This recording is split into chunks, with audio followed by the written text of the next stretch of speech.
I've always appreciated our conversations about innovation because you've studied it, you've applied it in public policy, and you've really done a great job of figuring out what innovation means in the context of business education. And one thing that struck me in particular recently is to hear about your MBA in Entrepreneurship program, which is a bit unusual, is it not? Can you tell us a little bit about that?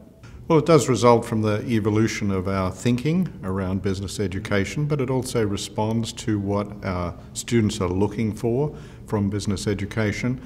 Previously, we would have expected students to wish to develop careers in the corporate world and in government and community organisations. Now they're coming to us and saying they want an entrepreneurial experience while at university, and many of them as well. And this is 40% of our students, by the way. We took a survey to discover 40% of the students entering UTS as a whole, the whole university, including the business school, want an entrepreneurial experience to prepare them for a world not only where jobs are changing, but many will not exist. They may not find jobs in existing organisations. They may have to create them themselves, and we're in the middle in UTS of an entrepreneurial precinct, probably the most vibrant and concentrated group of startup activities in the entire country, and this is the environment that students enter. They want to have the kind of skills that enable them to create a new venture, to link with venture capital, to be born global, because Australia, while it's a large landmass, is a very small population, very small market, and so for those students to survive in a business, they need to think globally right from the word go.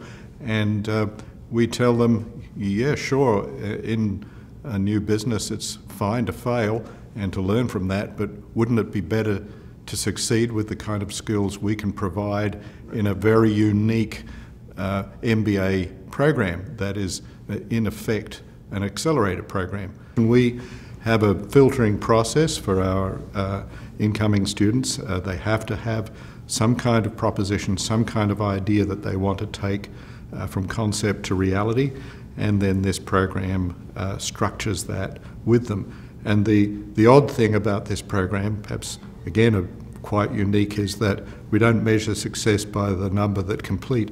We also measure success by the number who leave because they've been successful in creating their business. You're building the learning around the project or the idea, but you're also providing a platform of support with faculty consultation and perhaps even some connections to the engineering schools, things like that? An important part of all of our programs now is that they are much more integrative.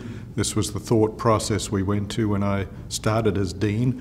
What is going to be the differentiator for this business school and for the university as a whole? It had to be something not just around practice-based learning, which we were known for, but also more integrative thinking.